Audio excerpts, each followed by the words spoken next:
नमस्कार विद्यार्थी मित्रांनो, आज आपण अध्ययनाची संकल्पना आणि अध्ययनावरती परिणाम करणारे घटक याविषयीची माहिती घेणार आहोत।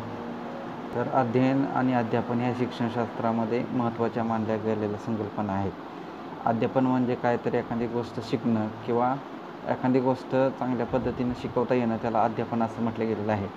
तर अध्ययन म्हणजे एखादी गोष्ट शिकणं असा सर्वसाधारण त्याचा अध्ययनाचा अर्थ या ठिकाणी सांगितला गेलेला आहे। तर अध्ययनाची संकल्पना समजून घेत असताना आपण सुरुवातीला अध्ययन म्हणजे काय किंवा अध्ययन कशाला म्हणायचं या संदर्भात या ठिकाणी चर्चा करणार आहोत। प्रयत्न किंवा पूर्वानुभव यामुळे मानवी वर्तनात घडून येणारा जो बदल असतो त्यालासुद्धा आपल्याला अध्ययन असं म्हणता येईल। किंवा व्यक्तीच्या वर्तन हा अध्ययनाच्या अनुषंगाने महत्त्वाचा घटक मानला गेलेला आहे। त्यामुळं वर्तनात घडून येणारा जो बदल आहे त्यालाच सर्वसाधारणपणे अध्ययन असं म्हटलं गेलेलं आहे। या ठिकाणी दोन व्याख्या आपण अध्ययनाची संकल्पना समजून घेण्यासाठी घेतलेल्या आहेत। अनुभव व वर्तन याच्यात सुधारणा म्हणजे अध्ययन होय। आपले जसे वेगवेगळ्या प्रकारचे अनुभव वाढत जात असतात, त्यातून आपल्या असणाऱ्या वर्तनामध्ये परिवर्तन होत असतं, त्यालाच अध्ययन असं आपल्याला म्हणता येईल। किंवा व्यक्तीच्या वर्तनात घडून येणारा कायमस्वरूपाचा बदल, त्यालाही आपल्याला अध्ययन म्हणता येईल। जे तत्कालीन बदल होत असतात त्यांना आपल्याला अध्ययन असं म्हणता येणार नाही। उदाहरणार्थ परिपक्वन असेल, शारीरिक दुखापत असेल, आजार किंवा थकवा असेल किंवा औषधाचा वापर, अशा क्रियातून घडून येणारे जे बदल आहेत तर ते तत्कालीन स्वरूपाचे बदल असतात। त्यामुळे अशा प्रकारच्या बदलांना अध्ययन म्हणता येत नाही। तर अध्ययनामध्ये जे वर्तन बदल घडून येणार आहे तर ते कायमस्वरूपी होणं गरजेचं आहे किंवा टिकावी स्वरूपाचा असणारा बदल त्या ठिकाणी महत्त्वाचा मानला गेलेला आहे। थोडक्यात व्यक्तीच्या वर्तनामध्ये घडून येणारा कायमस्वरूपी किंवा टिकाऊ स्वरूपाचा बदल, त्यालाच आपल्याला अध्ययन असं म्हणता येईल। म्हणजेच अध्ययनामध्ये जी गोष्ट शिकली जात असते तर ती चिरकाल टिकणं किंवा चिरकाल स्मरणात राहणं, ह्या गोष्टीचा विचार अध्ययनाच्या संकल्पनेमध्ये केलेला आहे। आपण एखादी गोष्ट वाचतो आणि किंवा एखादी गोष्ट ऐकतो आणि काही कालानंतर विस्मरण त्याचं होतं, त्यालाही आपल्याला अध्ययन असं म्हणता येईल।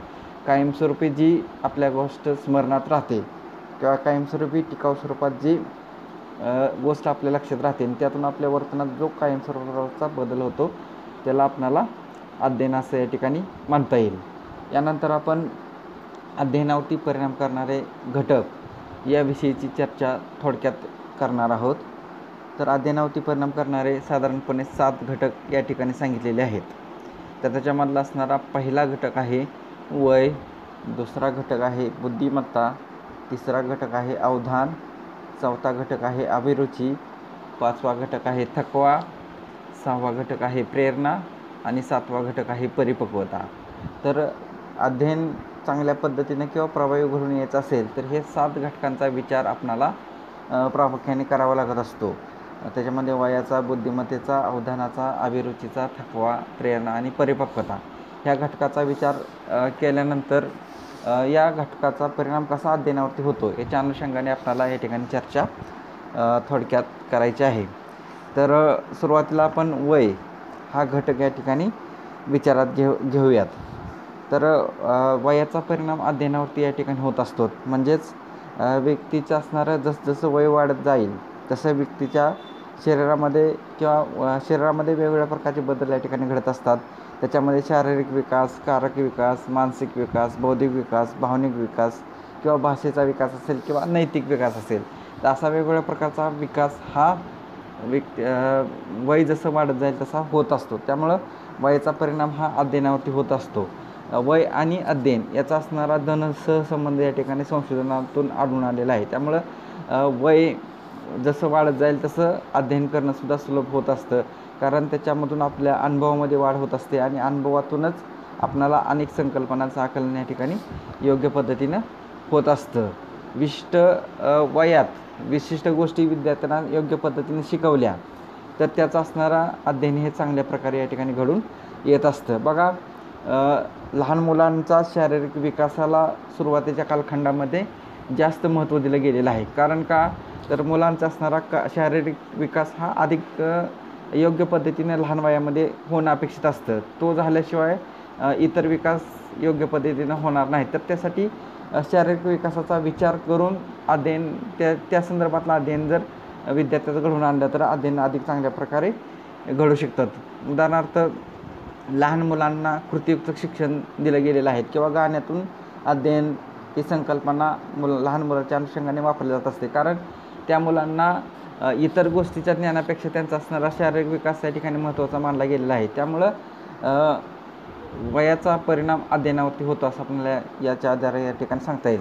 बघा, जास्त व्यक्तीचं वय असेल तर त्या जास्त वयाच्या व्यक्तीला त्याचा असणारा अनुभव क्षेत्र व्यापक असल्यामुळं अनेक क्षेत्रातील अनुभव त्याला असतात आणि त्यामुळं त्याचं एखाद्या विषय संदर्भातील संकल्पनेचं आकलन करत असताना जर तो अध्ययन करत असेल तर त्याच्या अनुषंगाने असलेले अनुभव त्याच्याजवळ असतात. त्यामुळे त्याचं असणारं अध्ययन चांगल्या प्रकारचं होत असतं. किंवा लहान मुलांना शिकवत असताना सुद्धा रवींद्रनाथ टागोर त्याच्या असणाऱ्या वयाचा विचार करून त्याचं अध्ययन योग्य पद्धतीनं घडून यावं यासाठी तशा पद्धतीचा अध्ययन अनुभवाचं नियोजन त्यांना एक दिवस त्या ठिकाणी करावं लागत होतं आणि एक दिवस नियोजन करून किंवा त्याच्यावरती चिंतन करून त्या लहान मुलांना वयानुरूप अनुभव देण्याचं कार्य त्यांच्या असणाऱ्या अध्यापनातून घडत होतं. त्यामुळं त्यांनी केलेलं अध्यापन विद्यार्थ्यांना अभिरुचीपूर्ण किंवा इंटरेस्टिंग या ठिकाणी वाटत होतं. त्यामुळं वयाचा परिणाम हा अध्ययनावरती होत असतो असं आपणाला या ठिकाणी सांगता येईल.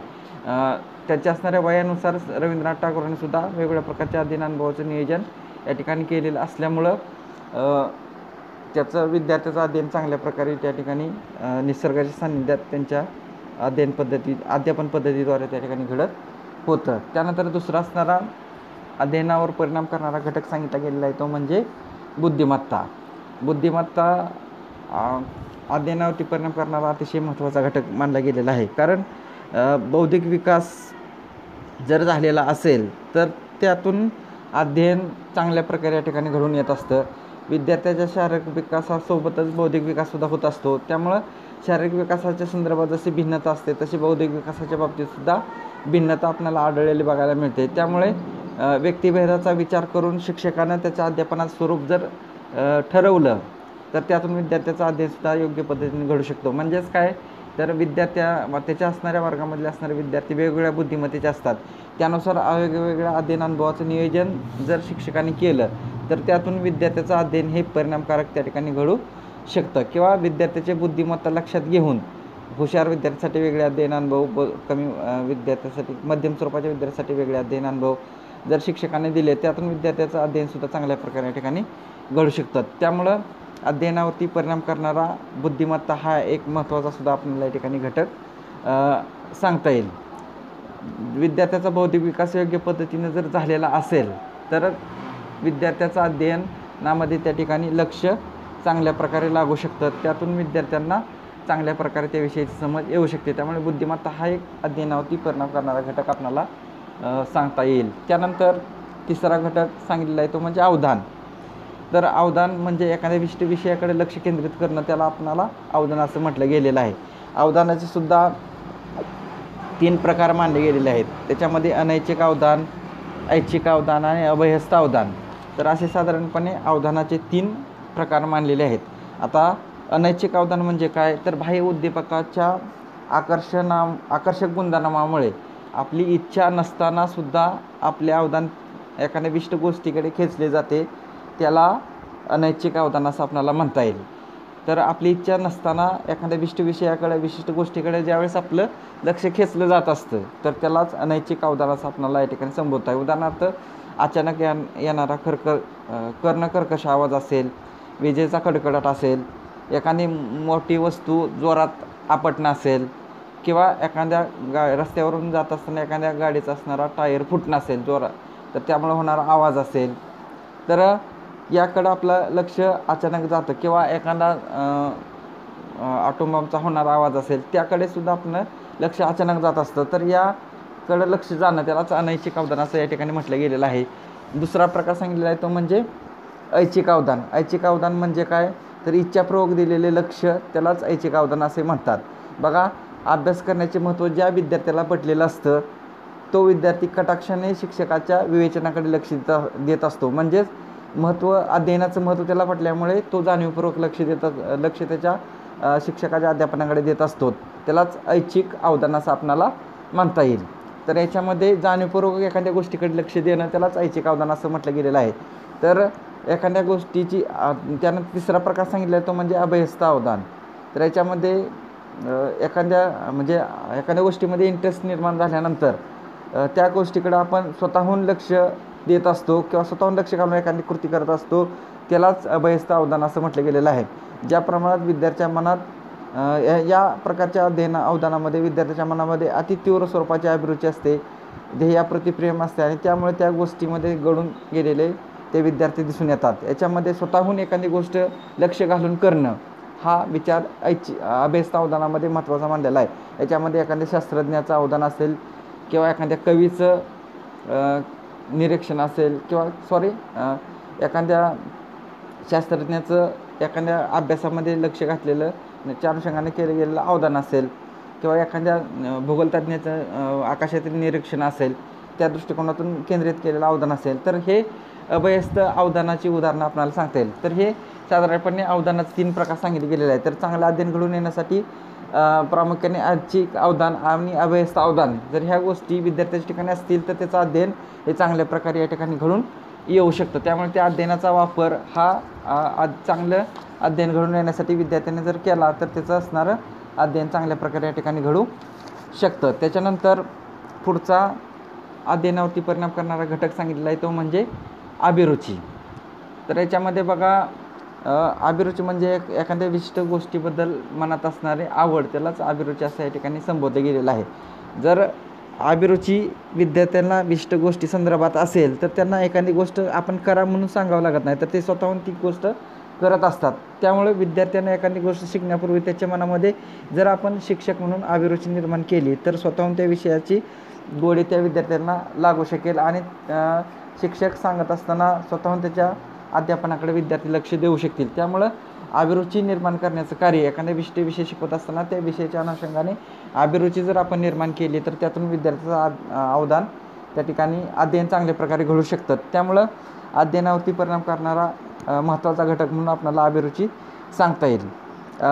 आणि प्रत्येक विद्यार्थ्याची अभिरुची वेगवेगळ्या विद्यार्थ्यांनुसार वेगवेगळ्या प्रकारची असू शकते. कुणाला साहित्याची आवड असते, कुणाला कलेची आवड असते, कुणाला नाटकाची आवड असते, कुणाला संगीताची आवड असते किंवा कुणाला गाण्याची आवड असते, कुणाला वाचनाची आवड असते किंवा ही विद्यार्थ्याची अभिरुची ही वेगवेगळ्या प्रकारची असते. त्यामुळं प्रत्येक विद्यार्थ्याला ज्या विषयामध्ये अभिरुची आहे त्या विषयाचं अध्ययन चांगल्या प्रकारे घडून येत असतं. बघा, काही विद्यार्थ्यांना विषयामधलं असणारं संपादन हे वेगवेगळ्या प्रकारचं असतं. कारण समजा एखाद्याला गणित चांगलं आवडतं असेल तर गणितामधलं संपादन चांगलं असतं, एखाद्या विद्यार्थ्याला मराठीत चांगलं आवडत असेल तर मराठीमधलं संपादन चांगलं असू शकतं. त्या विद्यार्थ्याचं इंग्रजीमध्ये संपादन चांगलं असू शकेलच असं सांगता येत नाही. किंवा एखाद्याला विज्ञान चांगला विषय आवडत असेल तर त्याचं इतिहास किंवा भूगोलामधलं संपादन चांगलं असेलच असं या ठिकाणी सांगता येत नाही.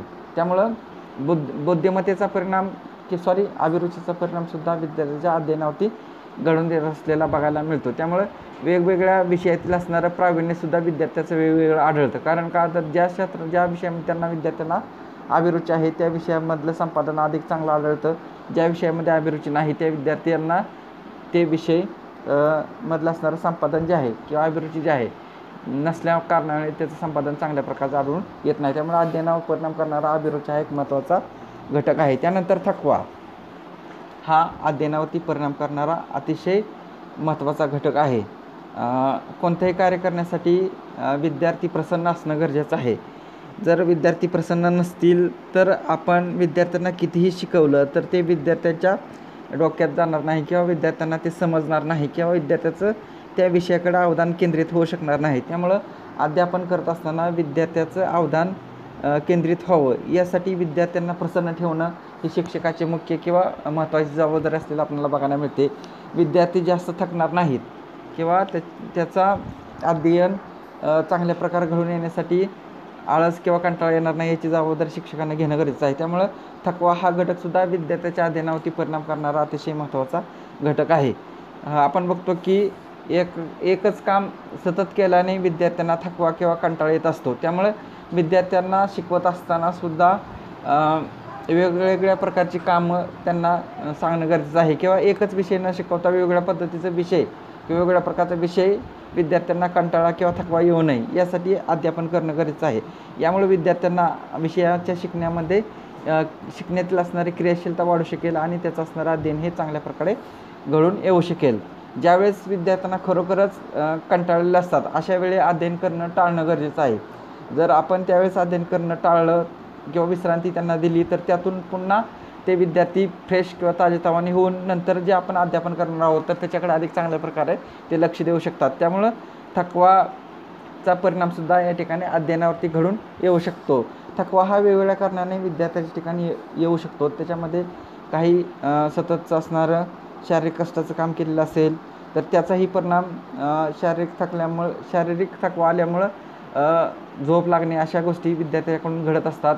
त्याच्यामुळं त्याचं असणारं अध्ययनामध्ये लक्ष लागत नाही आणि त्यामुळं त्याचं अध्ययन घडून येऊ शकत नाही. त्यामुळं या गोष्टीचा सुद्धा परिणाम विद्यार्थ्याच्या असणाऱ्या अध्ययनावरती या ठिकाणी घडून येऊ शकतो. त्यामुळे थकलेला नसताना विद्यार्थी फ्रेश असताना जर आपण अध्यापनाचं कार्य केलं तर ते त्या विद्यार्थ्याचं अध्ययन हे चांगल्या प्रकारे या ठिकाणी घडून येऊ शकतो. याच्यामध्ये सुद्धा सुरुवातीला विद्यार्थ्यांना एखादी गोष्ट शिकण्यामध्ये उत्साह असतो, नंतर हळूहळू उत्साह कमी होतो आणि नंतर उत्साह वाढतो. अशी विद्यार्थ्याच्या ह्याच्या संदर्भात थकवाचा जो प्रयोग आहे त्याच्यातून आलेले निष्कर्ष आपल्याला सांगतात. म्हणजे कोणते कार्य सुरुवातीला विद्यार्थी अधिक चांगल्या प्रकारे करतात त्यामुळे विद्यार्थ्याला एखादा विषय समजून देत असताना सुरुवातीला महत्त्वाचे मुद्दे आपण सांगणं, त्यानंतर विषय विवेचन करणं आणि नंतर त्या शेवटी परत रिपिटेशन करत असताना मुख्य मुद्दे सांगणं, अशा गोष्टी केल्या तर त्यातून विद्यार्थ्यांना विषयाच्या संदर्भात अधिक माहिती चांगल्या प्रकारे पोहोचू शकते. त्यामुळं थकवा घालवण्यासाठी यासुद्धा गोष्टीचा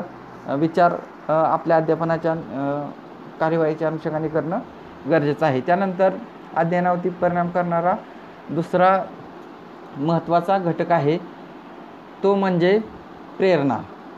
तर प्रेरणा म्हणजे काय तर आंतरिक कोणतेही कार्य करण्यासाठी आवश्यक असणारी शक्ती त्याला आपल्याला प्रेरणा असं म्हणता येईल. प्रेरणेसुद्धा आंतरिक प्रेरणा आणि बाह्य प्रेरणा असं दोन प्रकार आपल्याला सांगता येईल. तर अध्यापन करत असताना विद्यार्थ्याच्या ठिकाणी आपण वेगवेगळ्या प्रकारच्या प्रेरणांचा वापर केला पाहिजे. एखाद्या प्रश्नाचं उत्तर दिल्यानंतर विद्यार्थ्यांनी त्याला आपण शाबासकी दिलं गरजेचं आहे, छान असेल किंवा वेगवेगळ्या प्रकारच्या प्रबोधनाचा वापर आपण आपल्या अध्यापनामध्ये केला तर विद्यार्थ्याचं अध्ययन चांगल्या प्रकारे या ठिकाणी घडून येऊ शकतो. आपण अध्यापन करत असताना तो विषय संपूर्णपणे सांगणं तर गरजेचं आहे किंवा त्याचा असणारा कंटेंट तर विद्यार्थ्यापर्यंत पूर्णपणे पोहोचवणं गरजेचंच आहे. त्याचबरोबर त्यांना एखाद्या विषय शिकण्याची प्रेरणा त्यांच्या मनामध्ये जर आपण निर्माण करू शकलो तर त्यातून विद्यार्थी तो विषय स्वतःहून शिकण्यासाठी नंतर प्रवृत्त होऊ शकतील. त्यामुळे त्यांच्या मनामध्ये आपण शिकण्याच्या अगोदर प्रेरणा निर्माण करणं गरजेचं आहे. आपण त्यांच्या मनामध्ये एकदा प्रेरणा निर्माण केली किंवा जिज्ञासा त्यांच्या मनामध्ये निर्माण केले किंवा नैसर्गिक कुतूहल त्यांच्या मनामध्ये आपण निर्माण केलं तर त्यातून विद्यार्थ्यांना विषय शिकण्याची आवड निर्माण होऊ शकेल. त्यामुळं आंतरिक प्रेरकाचा वापर आपण जास्तीत जास्त प्रमाणात विद्यार्थ्याचं अध्ययन घडून यावं या दृष्टिकोनातून करणं गरजेचं आहे. बाह्य प्रेरकाचा वापर आपण मर्यादित प्रमाणात करणं गरजेचं आहे. याच्यामध्ये बक्षीस असेल किंवा पैशाच्या स्वरूपातली असणारी बक्षीस असतील तर त्याचा वापर आपण कमी करून आंतरिक प्रेरकाचा वापर अधिक प्रमाणात जर आपण केला तर त्यातून विद्यार्थ्याचं अध्ययन हे चांगल्या प्रकारे घडून येऊ शकतो. त्यामुळं अध्ययनावरती परिणाम करणारा प्रेरणा हा सुद्धा एक महत्त्वाचा घटक आपल्याला या ठिकाणी सांगता येईल. त्याचबरोबर यानंतर असणारा शेवटचा महत्त्वाचा घटक सांगितला गेलेला आहे तो म्हणजे परिपक्वता. तर याच्यामध्ये परिपक्वता याचा अर्थ एखादं कोणतीही कृती करण्यासाठी ज्या वेळेस शारीरिक, मानसिक, भावनिकदृष्ट्या विद्यार्थी सक्षम असेल त्याच वेळेस त्यांना त्या पद्धतीचा अध्ययन अनुभव देणं गरजेचं आहे. तरच त्या विद्यार्थ्याचं अध्ययन चांगल्या प्रकारे या ठिकाणी घडून येऊ शकतं. जर शारीरिक, मानसिक, भावनिक पक्वता नसेल तर त्या विद्यार्थ्यांचं अध्ययन या ठिकाणी योग्य पद्धतीने घडून येणार नाही. तर परिपक्वनाचा सुद्धा विचार आपण या ठिकाणी करणं गरजेचं आहे. जर परिपक्वनाचा विचार केला नाही तर आपल्या असणारा वेळ, श्रम आणि आपलं असणारं कष्ट या ठिकाणी वाया जाऊ शकतात. तर त्यासाठी परिपक्वतेचा विचार करून आपलं असणारं अध्यापनाचं स्वरूप ठरवल्यास विद्यार्थ्याचं अध्ययन चांगल्या प्रकारे या ठिकाणी घडून येऊ शकतं. तर आज आपण आजच्या तासिकेमध्ये आपण अध्ययनाची संकल्पना, त्याच्यामध्ये अनुभव वर्तन यांच्या सुधारणा म्हणजे अध्ययन होय, व्यक्तीच्या वर्तनात घडून येणारा कायम स्वरूपाचा बदल म्हणजेच अध्ययन होय. तर अध्ययनाची संकल्पना आपण अभ्यासलेली आहे. त्याचबरोबर अध्ययनावरती परिणाम करणारे जे महत्त्वाचे घटक आहेत त्याच्यामध्ये वय, बुद्धिमत्ता, त्यानंतर अवधान, अभिरुची, थकवा, प्रेरणा आणि पक्वता, तर या घटकाविषयीची आपण चर्चाही केलेली आहे. तर हे वरील जे घटक आहेत तर ते घटक अतिशय महत्त्वाचे आहेत. परीक्षेच्या दृष्टीने आपणाला याच्या अनुषंगाने प्रश्न येऊ शकतो. तर ह्या दृष्टिकोनातून आपणाला हा मुद्दा या ठिकाणी योग्य वाटला असेल तर या ठिकाणी चॅनलला लाईक करा किंवा माझ्या व्हिडिओला लाईक करा. त्याचबरोबर आवडल्यास हा व्हिडिओ माझा असणारा चॅनल सबस्क्राईब करा. धन्यवाद. या ठिकाणी आपण थांबूयात.